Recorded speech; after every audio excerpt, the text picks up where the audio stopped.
नमस्कार दोस्तों, जय श्री राम। मेरे YouTube चैनल में आपका स्वागत है।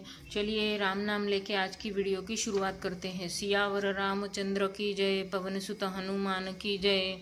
अगर आपको मेरी वीडियो देखना पसंद है तो प्लीज़ चैनल को सब्सक्राइब कीजिएगा। मैं रोज़ एक रामचरितमानस का पेज पढ़ के सुनाती हूँ। अगर आपको रामचरितमानस सुनने में दिलचस्पी है तो मेरे साथ बने रहिएगा। तो आज के पाठ में हम देखेंगे नारद मुनि शीलनिधि राजा के राज्य में जाते हैं और राजा राजकुमारी को उनके सामने खड़ा करके पूछते हैं उस मेरी राजकुमारी के गुण दोष कहिए। तो नारद जी उसके गुण दोष शीलनिधि राजा को बताते हैं। तो चलिए देखते हैं आज का रामचरितमानस का पाठ। मुनि कौतुकी नगर तेहि गयऊ पूरबा सिंह सब पूछत भयऊ सुनी सब चरित भूप गृह आए करी पूजा नृप मुनि बैठाए। खिलवाड़ी मुनि नारद जी उस नगर में गए और नगरवासियों से उन्होंने सब हाल पूछा। सब समाचार सुनकर वे राजा के महल में आए। राजा ने पूजा करके मुनि को आसन पर बैठाया। आनि देखाई नारदहि भूपति राजकुमारी कहु नाथ गुण दोष सब एहि के हृदय विचारी। फिर राजा ने राजकुमारी को लाकर नारद जी को दिखलाया और पूछा कि हे नाथ, आप अपने हृदय में विचार कर इसके सब गुण दोष कहिए। देखी रूप मुनि बिरति बिसारी बड़ी बार लगी रहे निहारी लक्षण तासु बिलो की भुलाए हृदय हर्ष नहीं प्रगट बखाने। उसके रूप को देखकर मुनि वैराग्य भूल गए और बड़ी देर तक उसकी ओर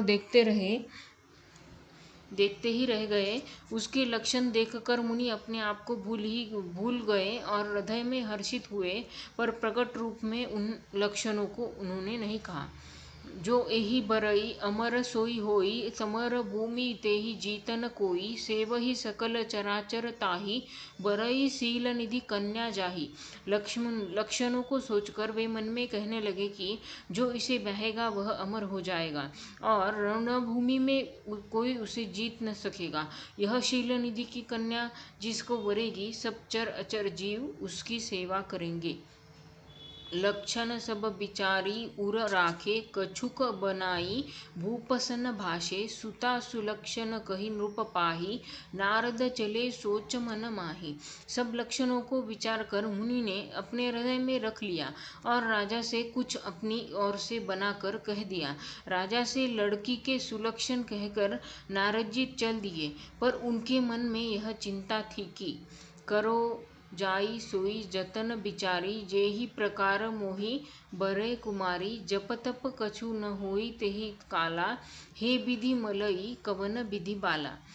मैं जाकर सोच विचार कर अब वही उपाय करूं जिससे यह कन्या मुझे ही वरे। इस समय जब तब से तो कुछ हो नहीं सकता। हे विधाता, मुझे यह कन्या किस तरह मिलेगी। तो आज के लिए इतना ही, बाकी का हम कल देखेंगे। तो आज हमने देखा श्री हरि विष्णु जी ने नारद जी की परीक्षा लेने के लिए एक नगर बनाया था शीलनिधि राजा का। और शीलनिधि राजा के नगर में नारद जी जाते हैं और नगरवासियों से उन सब ने हाल पूछा। तब समाचार सुनकर राजा ने महल में आए और राजा ने पूजा करके मुनि को आसन पर बिठाया। फिर राजा ने राजकुमारी को वो लेकर आए राजा, और नारद जी को दिखलाया और पूछा कि आप हृदय में विचार कर इसके गुण दोष कहिए। तो उसके रूप को देखकर मुनि सब वैराग्य भूल गए और बड़ी देर तक उसकी ओर देखते रहे, और उसके लक्षण देखकर मुनि अपने आप को भूल ही गए और हृदय में हर्षित हुए, पर प्रकट रूप में उन्होंने कुछ नहीं कहा।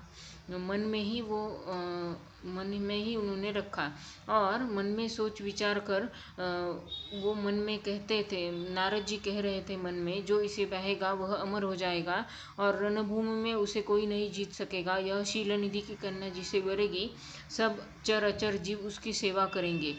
लेकिन उन्होंने यह बात राजा को नहीं बताई। सब लक्षणों को विचार कर मुनि ने अपने हृदय में रख लिया और राजा से कुछ और ही सोच विचार कर उसके लक्षण कह दिए, सुलक्षण कहे। और लेकिन नारद जी के मन में यह चिंता थी कि मैं जाकर सोच विचार करूँगा और ऐसा क्या करूँ जिससे यह कन्या मुझे वरेगी। जब तब से यहाँ अब तो कुछ नहीं हो सकता। मुझे यह कन्या किस तरह मिलेगी, ये नारद मुनि सोच रहे हैं। तो आगे देखते हैं क्या होता है। मेरे साथ बने रहिएगा। आज के लिए इतना ही। चलिए राम नाम लेके आज की वीडियो यही समाप्त करते हैं। सियावर रामचंद्र की जय, पवन सुत हनुमान की जय। अगर आपको मेरी वीडियो पसंद है तो प्लीज़ चैनल को सब्सक्राइब करके जाइए। धन्यवाद। आपका दिन शुभ हो।